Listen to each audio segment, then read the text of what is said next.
안녕하세요. 고찬스핀입니다. 오늘은 이제 방송 쪽 분야에서 인공지능을 활용하고 있는 사례에 대해서 얘기를 드리려고 하는데요. BBC 얘기입니다.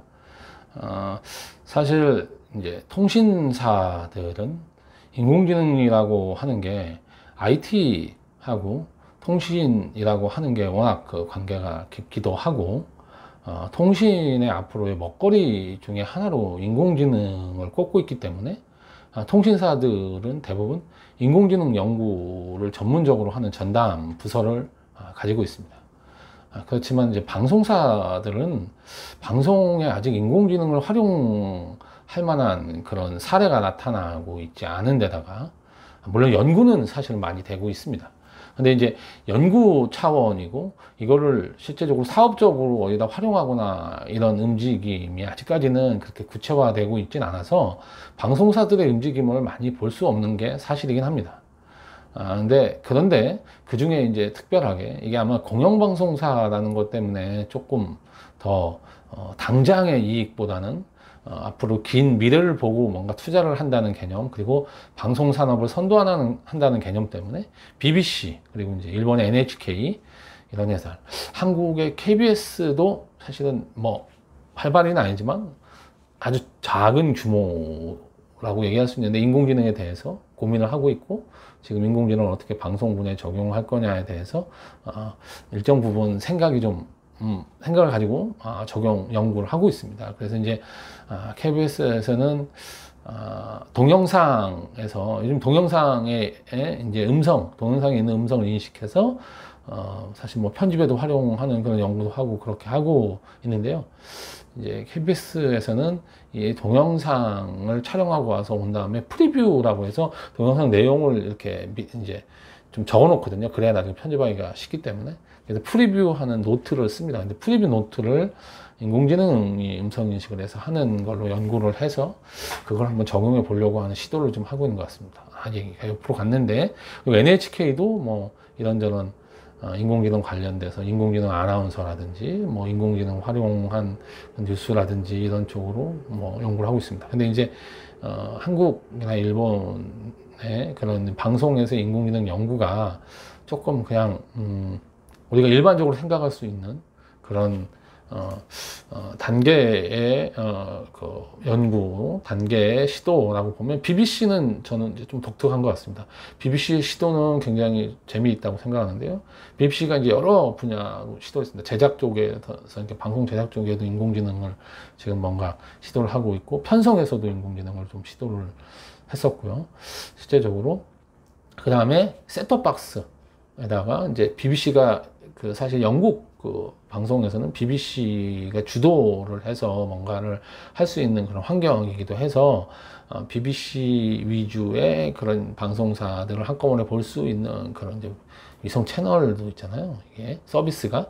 근데 그런 거를 이제 셋톱을 사람들한테 이제 보급을 할 때 거기에 음성인식 기능을 넣어서 우리 이제 음성인식 스피커 같은 기능을 일종의 하는 거죠. 그래서 TV를 이제 음성으로 제어할 수 있도록 하는 그런 시도도 이제 하고 있고, 여러 가지 하고 있습니다. 이제 그 중에 오늘은 이제 제작에 대한 BBC의 그런 실험에 대해서 얘기를 해보도록 하겠습니다.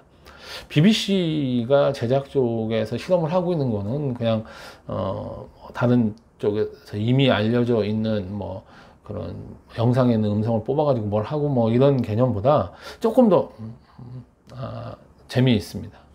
뭐냐면 BBC가 공영방송사로서 어떤 특정한 행사, 아주 많은 국민들이 이제 관심이 있는 행사, 그리고 에든버러 페스티벌이라고 하는 게 굉장히 영국에서 유명한 모양이더라고요. 제가 여기 옆에 띄워놨는데 이게 BBC 이제 화면입니다. 자료 화면. 이 BBC에서 나온 그런 거죠. 근데 이 에든버러 페스티벌이라고 하는 이 페스티벌을 사람들한테 이제 그 제대로 보여주려고 하는데, 그러려면 에든버러 페스티벌이라고 하는 게 뭐 한 곳에서 어떤 일만 벌어지는 게 아니라 여기서 공연이 있고 저쪽에서는 또 뭐 어떤 다른 일이 벌어지고 막 여러 군데서 일이 벌어지는데, 그거를 사람들한테 어떻게 제대로 다 보여줄 수가 있는가. 그러려면 카메라를 뭐 굉장히 많은 카메라를 그 페스티벌에 가져가서 세팅을 해놓고 그걸 이제 PD가 판단을 해서 카팅을 넘기든지 뭐 그렇게 해서 보여줘야 되는데 그거를 카메라를 이제 가져가는 것까지는 할 수 있지만 이걸 연결해서 이제 뭔가를 전체를 보여주거나 그 다음에 중계차를 여러 대 가져가거나 이게 이제 그 리소스 부분에 대해서 이제 투여가 너무 많이 되니까 그래서 이제 어떤 고민을 했냐면 고정 카메라를 이제 중요하다고 생각하는 이벤트가 열려져 있는 곳에 가서 UHD 그 고정 카메라를 갖다 놓고 여러 군데다가 이 넘어온 영상을 보고 인공지능이 판단해서 이제 인공지능이 사실 카트를 넘길 수 편집을 할 수 있는가 생방 때라는 연구를 한 거죠 실제적으로. 그래서 이제 그 이미지 인식, 그러니까 어떻게 카트를 카메라가 잡아야 되는가, 투샷일 때는 어떻게 잡고 원샷일 때는 어떻게 잡고 풀샷은 어떻게 잡아야 되고 라고 하는 거를 이제 학습을 해서 카메라가 그런 이제 어떤 이 사람이 얘기할 땐 저 사람을 잡아야 되니까 그 어떤 말하는 사람을 잡아야 되고 뭐 그런 이걸 어떻게 하는 게 가장 좋은가라고 하는 거를 인공지능이 학습을 해서 실제로 한번 이제 해보고 있는 거죠. 이게 연구를 해서 연구 결과를 이제 발표하기도 해서 보니까 이제 연구 결과라고 해서 자료가 나와 있기도 하더라고요. 그래서 되게 흥미롭게 봤고 앞으로 사실은 이제 인공지능이 탑재된 카메라가 이 본인이 알아서 이제 사람이 잡던 앵글을 잡고, 그 다음에 본인이 또 이 여러 군데서 넘어온 이 영상을 인공지능 이제 프로듀서라고 할 수 있죠. 인공지능 연출자, 디렉터가 그 어떤 거를 시청자한테 보여주는 게 좋겠다고 판단을 해서 이제 일종의 카팅을 넘길 수 있는 그런 세상이 오는 거죠. 그거에 대한 연구를 지금 하고 있는 거고. 그러니까 사실 굉장히 놀랍기도 합니다. 사실은 이제 고도의 정신적인 일이라고 생각을 했는데 이것도 이제 우리가 생각하는 그런 이 굉장히 창의적이고 정신적인 일이라고 하는 것들도 굉장히 세분화해서 안에 연구해서 들어가 보면 우리가 오랜 기간 동안 학습되어 온 그 학습되어져 있는 데이터를 머릿속에 두고 그거 가지고 순간적으로 판단을 하는 거죠. 그렇게 오래 학습을 인간이 어렸을 때부터 태어날 때부터 뭐 나이가 40, 50 뭐 될 때까지의 그 받아들인 그런 수많은 데이터들, 그게 우리가 뭐 일부러 학습을 안 해도 그냥 보고 지나쳤다든지 이런 데이터들이 다 축적이 되면서 인간의 그 뇌라고 하는 뇌 속에 있는 그런 데이터라든지 그 인간의 인격이라든지 이런 게 형성이 되는 건데 실제적으로 그런 거를 인공지능 흉내, 그 단기간 더 인간보다 짧은 기간 내에 그거를 받아들여서 흉내를 내는 거죠. 그래서 제가 앞에 영상에서도 말씀드렸지만 저는 인공지능이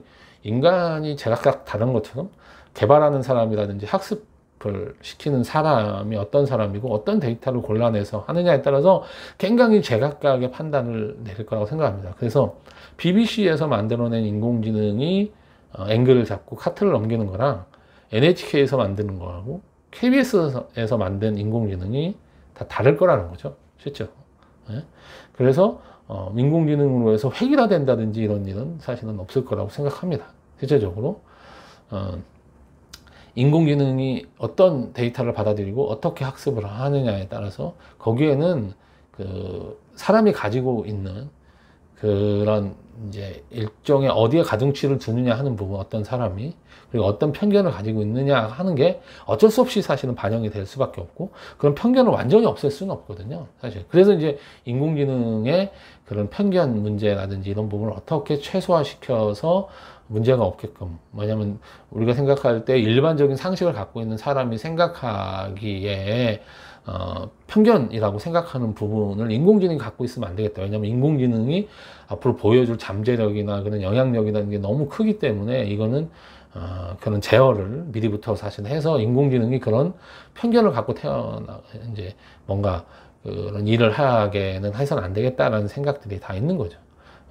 이제 이런 부분이 이제 우리가 앞으로 방송에서도, 그러니까 앞으로 방송이라든지 미디어가 사람한테 미치는 영향이나 이런 게 사실 얼마나 큰가 우리가 이런 얘기를 하고 있는데 이런 부분에서도 앞으로 인공지능이 굉장히 많은 그 역할을 하게 될 거고, 그 인공지능이라고 하는 게 그렇다고 해서 기계적으로 획일화된 게 아니라 그거를 하거나 학습시키는 사람의 생각이 반영이 되기 때문에 그런 고민은 크게 뭐 아니 사실 하긴 해야 되는 고민이지만 사실 그렇게까지 그 우려를 안 해도 우리가 그런 부분을 해결할 수 있다라는 얘기를 드리는 겁니다. 그래서 오히려 인공지능이 이런 방송 분야라든지 그다음에 이런 창작 분야에서 적용되는 거에 대해서 조금 더 긍정적인 생각을 가지고 더 뭔가 효과적으로 사람의 생각하는 부분을 어떻게 만들어내고 전달하고 할 것인가, 인공지능을 어떻게 활용할 것인가를 고민하는 게 오히려 더 맞다라는 거고,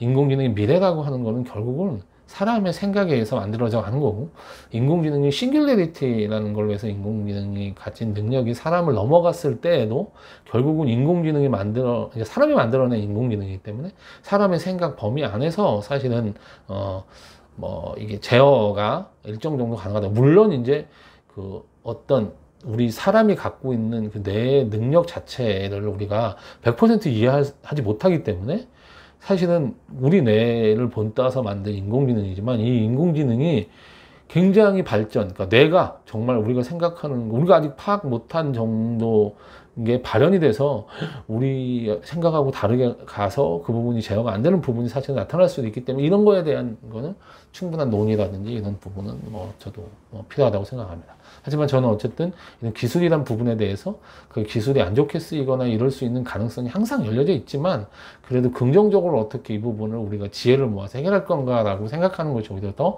합리적이다. 이게 문제가 있을 수도 있으니까 무조건 막아야 된다라고 하는 거는 저는 옳은 방법은 아니라고 생각을 합니다.